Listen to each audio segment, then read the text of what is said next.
Golden State Media Concepts bring you Book Review Podcast, a haven for bookworms of all ages and the widest genres, from mystery to memoirs, romance to comedy, fantasy to sci-fi. If you love to read, this is a podcast for you. It's the Golden State Media Concepts Book Review Podcast.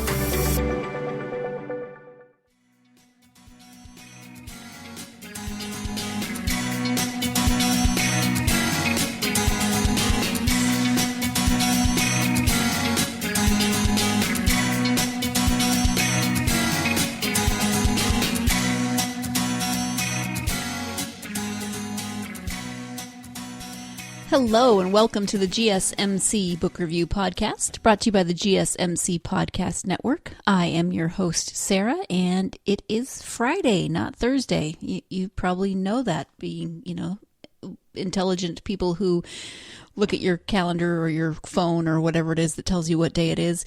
Yeah, I know I normally post an episode on Thursday. I've had a sinus infection this week, and I finally went to the doctor and got some antibiotics, and I'm starting to feel better, but I've been a little bleh for a while now, so missed yesterday and am catching up today. So I apologize for my lateness, but trying to get back on track. Anyway, we are here to talk about books, not my sinuses, which are very persnickety, but books are sometimes persnickety and sometimes awesome and sometimes both at once. But today I want to talk about Newberry metal books because recently, I can't even remember what I was talking about, if I was talking about it here on the podcast or if I was talking to a friend or my husband or my parents or, I talk about books a lot and to a lot of people, but I was thinking about books that I read when I was younger, and one of the books that came to mind was The Island of the Blue Dolphins by Scott Odell, which happens to be a Newberry metal book, and it got me thinking, what other Newberry metal books did I read?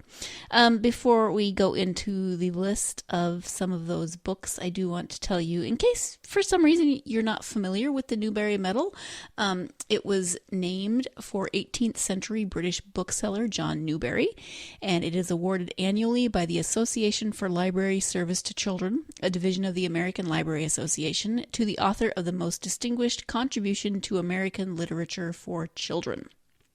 So there is a winner every year. There has been a winner since 1922. So that's almost 100 years. That's almost 100 books. In addition to Newberry Medal books, there are also Newberry Honor books, the ones that I guess you could call them the runners-up, the ones that don't get the medal but are still honored each year as being outstanding contributions to children's literature. Now, as a librarian, my father often steered me in directions for books to read and suggestions when I was a kid, and I'm pretty sure that he either directed me to The Island of the Blue Dolphins or he directed me to the Newberry Medal books and said, these are all really good, you should read some of them, and maybe I chose Island of the Blue Dolphins on my own. Not really sure how that went down, but I remember reading it, and I actually just checked it out of the library last weekend and reread it, because I keep saying that when I talk about books that I read as a child. I read it and I sort of remember it, but I really should read it again. And so this time I thought, I'm going to read it again before I talk about it on the podcast. What a crazy and novel concept, right? But if you haven't read it, let me give you a description of the book. It is, as I said, called Island of the Blue Dolphins. It is by Scott Odell. And the description says, far off the coast of California looms a harsh rock known as the Island of San Nicolas. Dolphins flash in the blue waters around it, sea otter play in the vast kelp beds, and sea elephants loll on the stony beaches. Here, in the early 1800s, according to history, an Indian girl spent 18 years alone, and this beautifully written novel is her story. It is a romantic adventure filled with drama and heartache, for not only was mere subsistence on so desolate a spot a near miracle, but Corona had to contend with the ferocious pack of wild dogs that had killed her younger brother, constantly guard against the Aleutian sea otter hunters, and maintain a precarious food supply. More than this, it is an adventure of the spirit that will haunt the reader long after the book has been put down. Corona's quiet courage, her self-reliance, and acceptance of fate transform what to many would have been a devastating ordeal into an uplifting experience. From loneliness and terror comes strength and serenity in this Newberry medal-winning classic. And I don't remember if I read an edition that was illustrated when I read it, but the one that I just got from the library was beautifully illustrated, and I really enjoyed the pictures that were included. I remembered bits and pieces. I mean, I remembered the basic story was that she somehow ends up on this island alone. It mentions the sea otter hunters, the Aleutians, and they come to the island to hunt sea otter, and long story short, there's a conflict and a fight, and many of the men of the tribe are killed. It's eventually decided that they will travel elsewhere, but when they are leaving the island, Corona, the main character, notices that her brother is not on the ship with them, and there's a storm coming, and the captain won't turn around, says they'll go back for him in another day, and she dives into the water after her brother because her mother had died several years before, and her father died in the conflict. So she goes back for her brother, and as you heard in the description, her brother is later killed by wild dogs not long after this. So this is a fictionalized, it's historical fiction, so there really was an island and a tribe of people who lived on that island. There are accounts that they were leaving on a ship, and one young woman did, despite protests by the tribe, jump from the ship and go back to the island. There are accounts from 18 years later from a different ship's log stating that they picked her up, and she then was taken back to California where she lived in a mission. Unfortunately, no one was able to understand her language, and she communicated mostly in signs. I mean, she'd been alone for 18 years. So this is a real person. The book, of course, is fictionalized because no one could completely and fully communicate with her when she was finally rescued and brought to the mainland, which I feel is really unfortunate. But she's actually buried at the mission that she was taken to, and kind of makes me want to go visit it now. So I knew that when I read it as a kid, I knew this was historical fiction.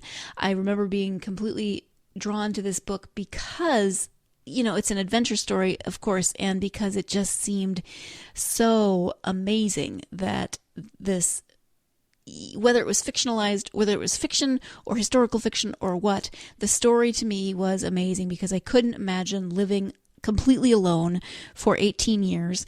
I was, I'm going to guess, probably 9 or 10 when I read the book. Younger than the main character, maybe a little older than her younger brother, and I could not imagine being left to fend for myself. She builds herself a house and protection. She builds weapons, even though she'd never done that before. She just watched the men in the tribe do it. She is able to create weapons for herself, so she's able to hunt and find food, and there's a lot of challenges, but she is amazing. And this story, there was that line in the description, something about a story that will stick with you, and it definitely did, because years later I still remembered loving this book as a child and wanting to return to it. As an adult reading the book, I was really interested in the notes at the beginning about the the historical figure and what is known about her, which isn't much. Also, Scott Odell's writing and why he chose to write this story, etc. This is probably his best loved book, according to some of the things that I've read. He wrote a lot of other books, especially young adult and children's books, but this is probably his best loved, and I can definitely understand why, because it is so compelling, and the story is, I actually wish the story were a little more detailed. It is, it's a book for children, so it can't be too terribly long. And to try to cover 18 years, I really felt at some points, I was like, no, I want more detail. I want more, you kind of skim through some of the years as things go on, but you get this amazing story of a very courageous young woman, and fleshes out a story, that probably isn't completely accurate, but gives you some idea of what it might have been like for this historical figure to live completely by herself for 18 years on an island and try to survive and thrive and keep herself sane, because she was alone and she was trying to make it after, her mother had died. Well, according to the story, but she had no family. However that happened. And there was the fact that her brother was killed by the pack of wild dogs was actually corroborated by the historical documents. So an amazing story. And I'm so glad that I went and reread it. We are going to take our first break of the podcast. When we come back, we'll be talking about some of the other books, Newberry Metal books that I read as a child. So stay tuned. You're listening to the GSMC Book Review Podcast, and I will be right back. Do you want to be healthier, yet you just don't know what to do? All these shows telling you this and that, but nothing seems to work. Well, listen close. Golden State Media Concepts has got something great for you. The Health and Wellness Podcast dedicated to workout trends, healthy eating habits, diet, and everything about healthy living. Join us in our banters as we help you not just live life to the fullest, but live it to the healthiest.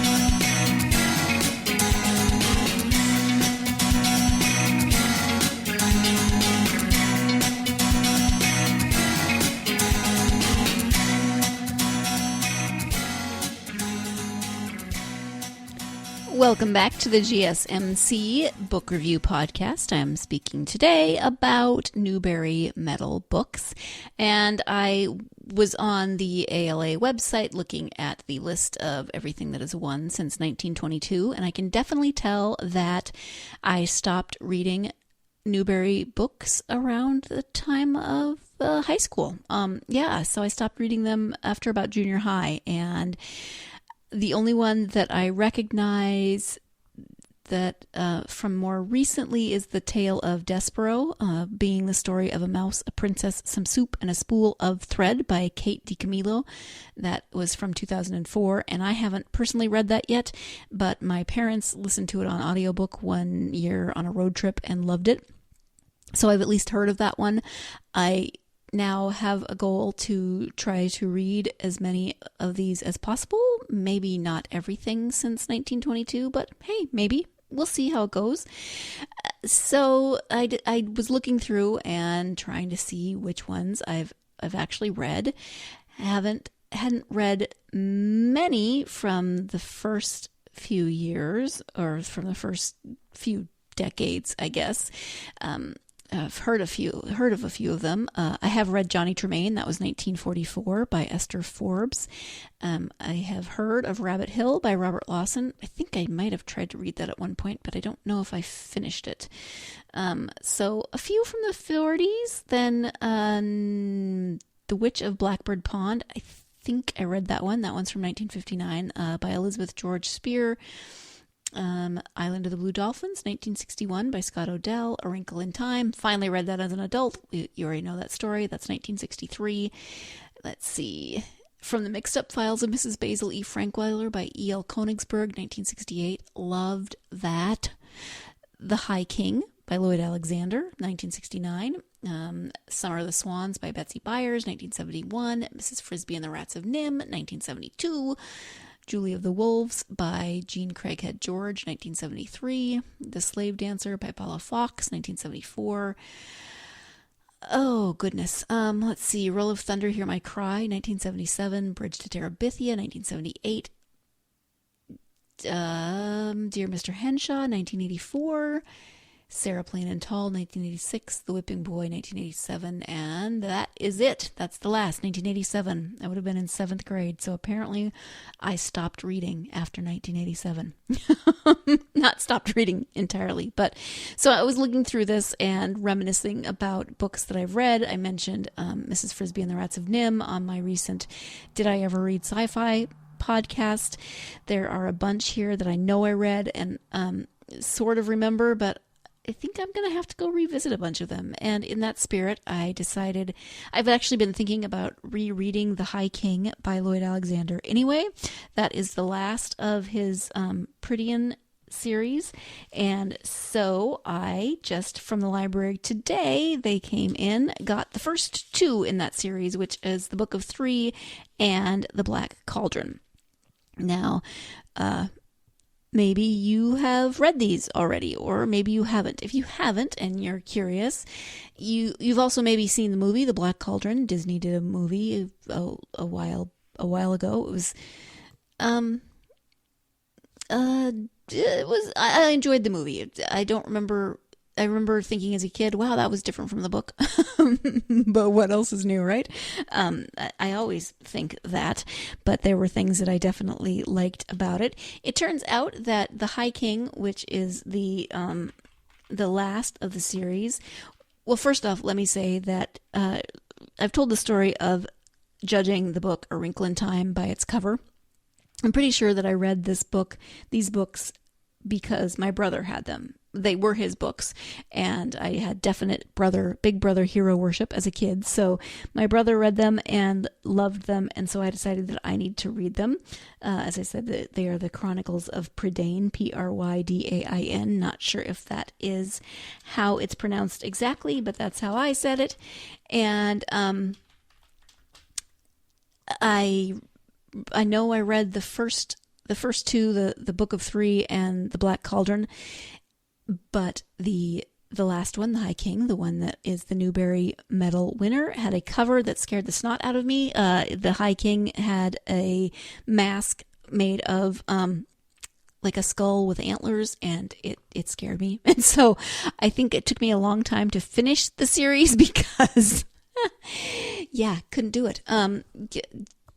Judged that book by its cover, but I did finally read it. I wasn't an adult when I read that, unlike A Wrinkle in Time that I just skipped altogether. But it turns out also that as I was going through this, that not only is the High King a Newbery Medal winner, but the second book in the series, The Black Cauldron, is a Newbery Honor book. So highly recognized series with 1 Newbery Medal and 1 Newbery Honor Award to its name. I mentioned the movie, The Black Cauldron, and if I'm remembering correctly, and I'll have to see as I reread The Book of Three, I think The Black Cauldron was based more on The Book of Three.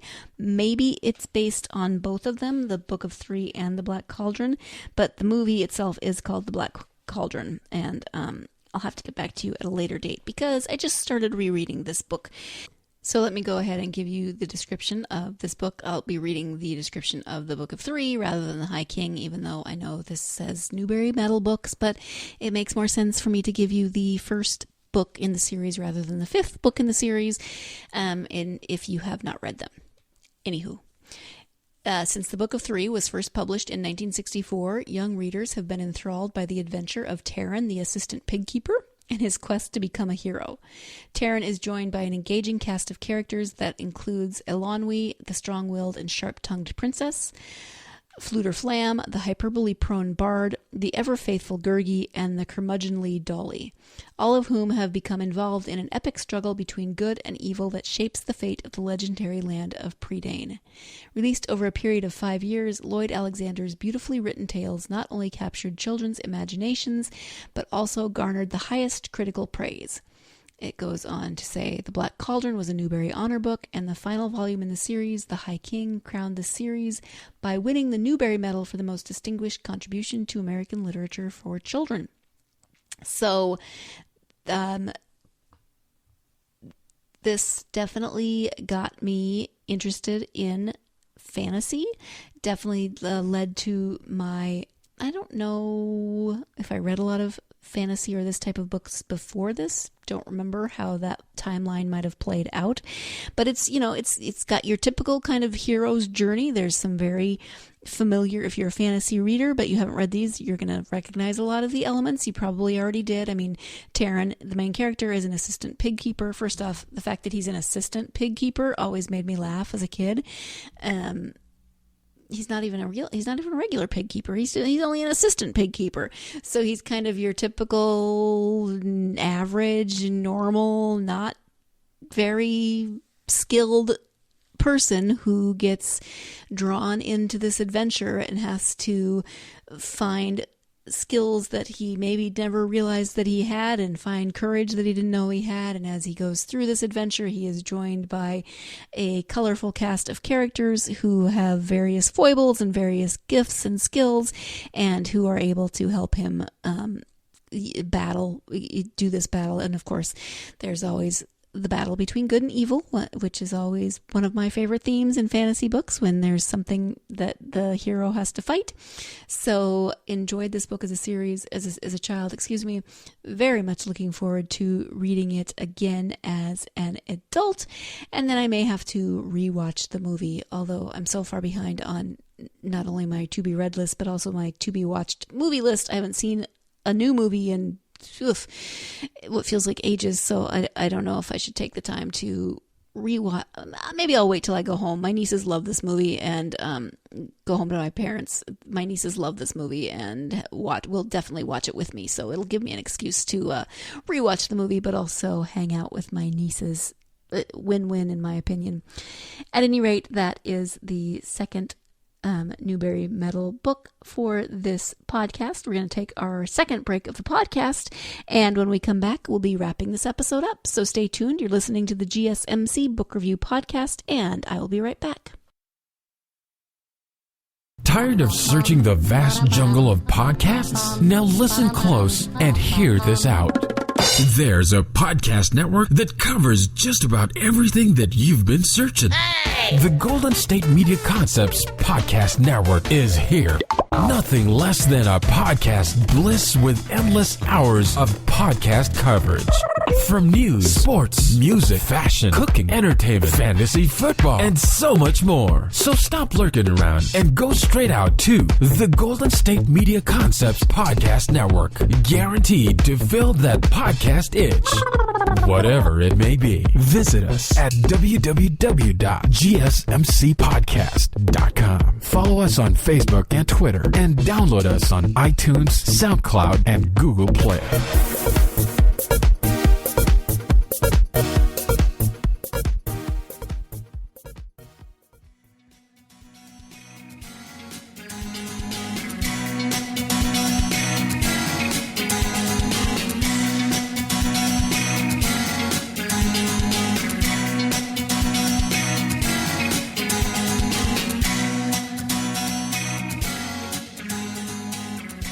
Welcome back to the GSMC Book Review Podcast and my episode on Newberry Medal books.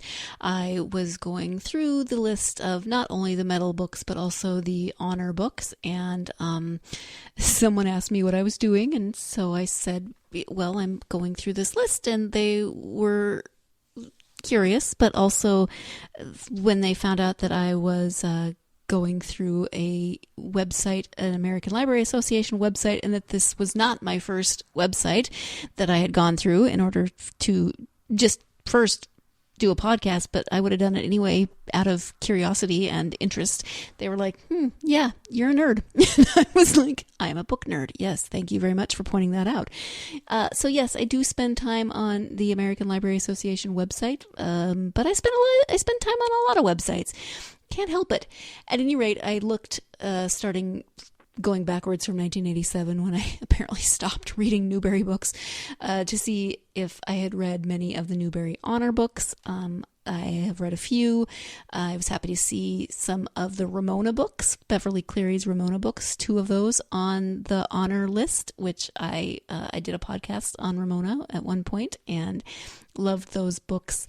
And I already mentioned that the Black Cauldron was an honor book, and there were a couple others that I had read, but not many. Actually, fewer honor books than medal books that I've read. So I'll have to decide if I'm going to make this my goal of how long the goal will be, of how long I will take to read go through the list. Am I going to read everything from 1922 on? Am I going to read everything from 1922 on, including medal and honor? I don't know. What do you think? I would love to know how many you have read, which ones are your favorites. Have you read them all? Have you made it a goal to read every year when the new one comes out? I'd love to hear it. At any rate, I do want to talk about one more Newberry medal book, and that is Sarah Plain and Tall by Patricia MacLachlan. It's got my name in it, so that drew me to the book immediately. Actually, I think my dad read it when it came out, or when it won the Newberry medal, and said, here, you need to read it too. This was again in the 80s, so I would have been, I think it was later 80s that I read it, because I remember being maybe 6th grade or something, right before I stopped reading them. Moving on. Okay, so this beloved Newberry medal winning book is the first of 5 books in Patricia MacLachlan's chapter book series about the Whitting family. Set in the late 19th century and told from young Anna's point of view, Sarah Plain and Tall tells the story of how Sarah Elizabeth Wheaton comes from Maine to the prairie to answer Papa's advertisement for a wife and mother. Before Sarah arrives, Anna and her younger brother Caleb wait and wonder. Will Sarah be nice? Will she sing? Will she stay? This children's literature classic is perfect for fans of Laura Ingalls Wilder's Little House on the Prairie books, historical fiction, and timeless stories using rich and beautiful language. Sarah Plain and Tall gently explores themes of abandonment, loss, and love. Then the rest of the books, of the Sarah books by Patricia MacLachlan are Skylark, Caleb's Story, More Perfect Than the Moon, and Grandfather's Dance. Now, I have not read any of the other 4. It turns out that they made a movie out of this, starring Christopher Walken, of all people, as Papa. And he's actually quite good. I mean, I like Christopher Walken in a lot of ways, and he's not always the strange, creepy dude. But Christopher Walken and Glenn Close as Sarah. And there is a second movie called Skylark. There is also a third movie. I cannot at the moment think of what it's called, but if Christopher Walken isn't a strange enough choice as Papa, his father is played by, oh no, now I can't think of his name. Give me a second, it'll come to me. Jack Palance, yes, who also plays some really interesting characters. So that's an interesting father-son combination. And that third movie is called Winter's End, which isn't one of those. So Skylark was the second book and the second movie, but Winter's End was not mentioned. And I can't tell you if Skylark is very true to the second book, because I haven't read it, but I have seen the movie, and I have absolutely no idea how Winter's End fits in with the series itself, if it does at all, or if it's a completely different screenplay just written by someone who wanted to continue the story but didn't want to follow up with the books. Anyway, I enjoyed this book not only because it had my name in the title, and I admit being, I can be a little narcissistic sometimes when it comes to my name, but also because as I've said, I loved the Little House books, and I liked historical fiction, still do, and enjoyed reading this because growing up in Montana, I was more familiar with the perspective of the children who were growing up on the prairie, and not from Sarah. Coming from Maine, I'd never been to Maine. I'd never been to the East Coast. And so having read the Little House books and also growing up in Montana, that was a lot more known to me. So having Sarah come into their lives, I was as fascinated as the children, Anna and Caleb, were to have her come in. But then also this whole process of putting out an advertisement for a wife and a mother. You know, after his wife and the children's mother had died, he needed someone to help because he was running a farm and trying to raise children. And that just was so strange to me to read this book and to realize that this wasn't that uncommon, and to see how it might work and wonder what those situations might have been like. So I learned a lot about that and really enjoyed the book itself. Then actually enjoyed the movies as well. So I can comment on a couple movies that, since I saw them a million years ago, as opposed to having seen no movies in the recent past. But hey, I'm still reading. I got that going for me. At any rate, I'm going to wrap this episode up. I would love to hear from you which Newberry Medal and Honor books you have read. Which ones are your favorites? Do you make it a habit of reading them every year, or do you have children and you read them together? Whatever that is, I would love to hear about your experiences. You can hit me up on social media and let me know all about it.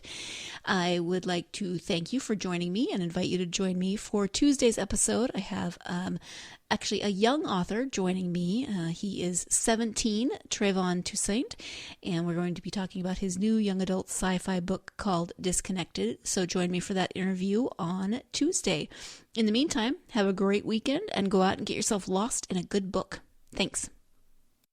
You've been listening to the Golden State Media Concepts Book Review Podcast, part of the Golden State Media Concepts Podcast Network.